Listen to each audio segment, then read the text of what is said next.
కగారు నిలిపివేయాలి, శాంతి చర్చలకు ప్రభుత్వం ముందుకు రావాలని డిమాండ్ చేస్తూ మహాధర్నా చేస్తూ ఉన్నారు. మొన్న సుందరయ్య పార్క్ నుంచి ఇందిరా పార్క్ వరకు ధర్నా చేస్తే ఈరోజు ఇందిరా పార్క్ దగ్గర మహాధర్నా చేస్తారు. బీజేపీ మినహా మిగతా అన్ని పార్టీలు అన్ని పక్షాలు మద్దతు తెలుపుతా ఉన్నాయి. విమలక్క ఉన్నారు, మాట్లాడదాం. విమలక్క గారు, కేంద్ర ప్రభుత్వం ఒక టార్గెట్కి పెట్టుకొని ముందుకు పోతున్నట్టుగా కనిపిస్తూ ఉంది. 2026లో మార్చి వరకు ఒక్క నక్సలైట్ కూడా దేశంలో ఉండొద్దు అనేటువంటిది. సో ప్రభుత్వం మీ ఇన్ని డిమాండ్లకు ఎక్కడ తలగినట్టుగా కనిపించట్లేదు. అదే మనం ఇప్పటిదాకా మాట్లాడుకున్నట్టుగానే ఇక్కడ ఒక మహాధర్నా జరుగుతుంది వేలాది మందితోటి. 17 నెలలుగా 540 మందిని పొట్టన పెట్టుకున్నది ఎవరో కాదు. రక్తపాతాన్ని సృష్టిస్తుంది, హింసను కొనసాగిస్తుంది, రాజ్యహింసను కొనసాగిస్తుంది ఎవరో కాదు, ఈ దేశాన్ని పరిపాలిస్తున్న బీజేపీ ప్రభుత్వం. వాస్తవానికి ఏ ప్రభుత్వమైనా ఏం చేయాలి? ఆకలి అనేటువంటిది ఆ పదమే వినపడకుండా చేయాల్సినటువంటి పని. ఆ పదమే వినపడకుండా చేయాలి అంటే వాళ్ళని మట్టు పెట్టడం కాదు.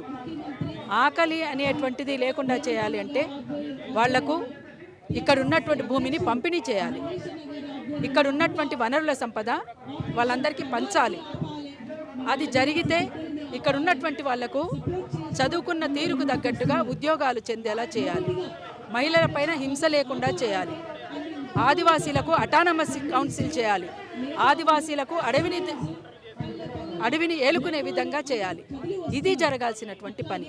దోపిడీ ఉన్నది, ఇక్కడ పీడన ఉన్నది, అసమానతలు ఉన్నాయి, వివక్షత ఉన్నది. ఒక ఆకలి పోరాటం అనేటువంటి పెద్ద ఎత్తున జరుగుతూ ఉంది. వీటి సమస్యలకు పరిష్కారం చెప్పకుండా కేవలం ఇది అడుగుతున్నటువంటి వాళ్ళను నిర్మూలిస్తా అనడము ఏ మేరకు సరైందో ఆ ప్రభుత్వమే ఆలోచించుకోవాలి. ఈ రకంగా బాహాటంగా పార్లమెంటు సాక్షిగా వచ్చే సంవత్సరం మార్చి కల్లా నక్సలైట్లను నిర్మూలిస్తాం, ఎవరు అడ్డం వస్తే వాళ్ళని వేసేస్తాం అని మాట్లాడుతుంటే సుప్రీంకోర్టు ఏం చేస్తుంది? అయ్యా, సుప్రీంకోర్టుకు మేము ఒక విజ్ఞప్తి చేస్తూ ఉన్నాం. చిన్న చిన్న సమస్యలనే సుమోటోగా తీసుకొని మీరు పనిష్మెంట్ చేస్తారు కదా, మరి ఈ రకంగా బాహాటంగా ఇంతమంది 540 మందిని చంపి ఇంకా మేము చంపుతాం అని చెప్తున్నటువంటి వాళ్లను ఏ రకంగా మీరు చూస్తూ ఉపేక్షిస్తున్నారనేటువంటిది మాకు అర్థం కాని సమస్య. అందుకే సుప్రీంకోర్టును కూడా వేడుకుంటున్నాము, ఇప్పటికైనా సిట్టింగ్ జడ్జి చేత న్యాయ విచారణ జరిపించాలని, పోలీసు బలగాల్ని వెనక్కి రప్పించాలని, ఆపరేషన్ కగార్ని వెంటనే ఆపాలని, శాంతి చర్చలు జరపాలని మేము మనస్ఫూర్తిగా ఒక సాధారణ పౌరులుగా మేము కోరుకుంటున్నాము, ఒక ప్రజా కళాకారులంగా మేము కోరుకుంటున్నాము. ఈ విషయం పట్ల ఇది కేవలం ఆదివాసీల సమస్యనో, ఇది కేవలం మావోయిస్టుల సమస్యనో కాదు, ఈ దేశ ప్రజల సమస్య. ఈ దేశ ప్రజలకు ఉండేటువంటి అనేక రకాల సమస్యలు ఉన్నాయి కనుకనే ఈ సమస్యల పరిష్కారానికి ఉద్భవించిందే నక్సలిజం. అందుకనే ఆ నక్సలిజాన్ని మట్టుబెట్టాలనుకుంటున్నప్పుడు ఈ సమస్యలు లేకుండా ఆదివాసీ ప్రాణమైన, నక్సలైట్ల ప్రాణమైన, పోలీసుల ప్రాణాలైన ఎవరి ప్రాణాలు కూడా పోకుండా వెంటనే శాంతి చర్చలు జరపాలని మేమంతా కూడా డిమాండ్ చేస్తూ ఉన్నాం, విజ్ఞప్తి కూడా చేస్తూ ఉన్నాం. దానికి పూనుకోవాల్సిందిగా మేమంతా కోరుకుంటున్నాం. బీజేపీ మినహా రాష్ట్రంలో అన్ని పార్టీలు మద్దతు తెలుపుతూ ఉన్నాయి. కాంగ్రెస్ కూడా మద్దతు తెలుపుతోంది. పీసీసీ చీఫ్ మహేష్ కుమార్ గౌడ్ రాబోతూ ఉన్నారు. పార్టీ పరంగా పక్కన పెడితే ప్రభుత్వ విధానం ఎట్లా ఉంది, స్ట్రైట్గా ఏం చెప్తారు, నిజంగా ఎట్లా ఉంది వాస్తవానికి?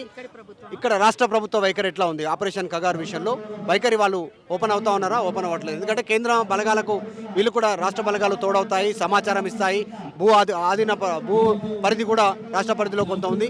ప్రభుత్వ విధానం ఎట్లా ఉంది? రీసెంట్గా ఆపరేషన్ కగార్కి సంబంధించి వ్యతిరేకంగా సభ పెట్టుకుంటే అనుమతి ఇవ్వలేదు అనేది కూడా చర్చ జరుగుతుంది. ఎట్లా ఉంది, ఏం చెప్తారు విమల్ గారు స్ట్రైట్గా? మేమే ప్రత్యక్ష సాక్షులం.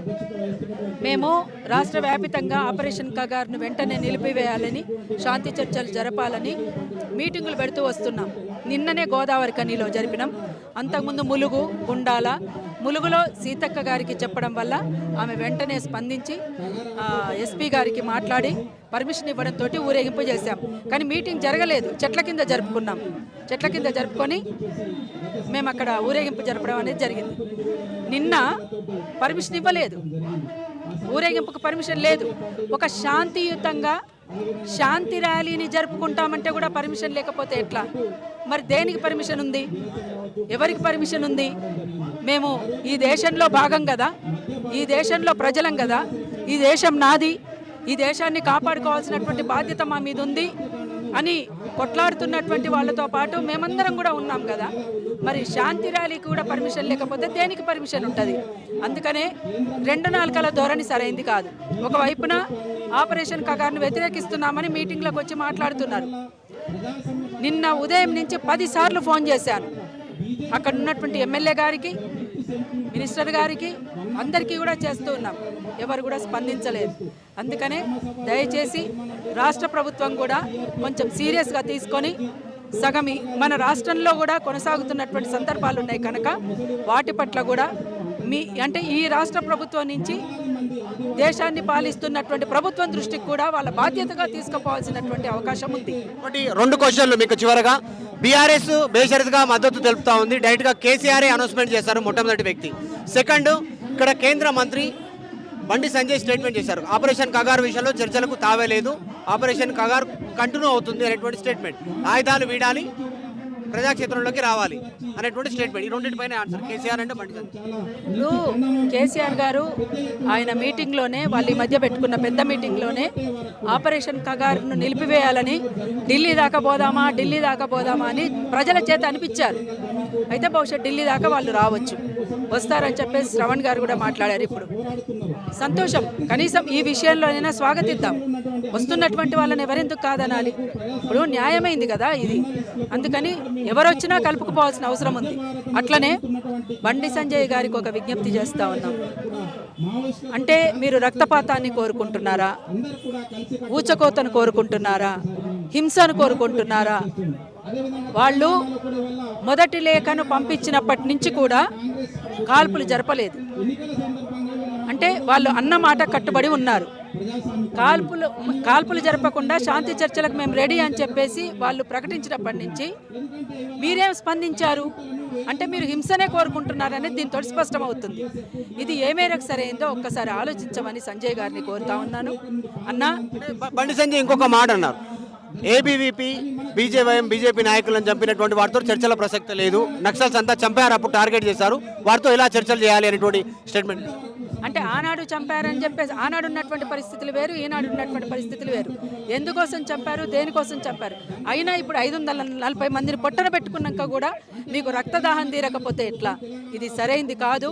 మరొక్కసారి పునరాలోచించుకోమని చెప్పేసి మేమంతా విజ్ఞప్తి చేస్తూ ఉన్నాం ప్రభుత్వానికి.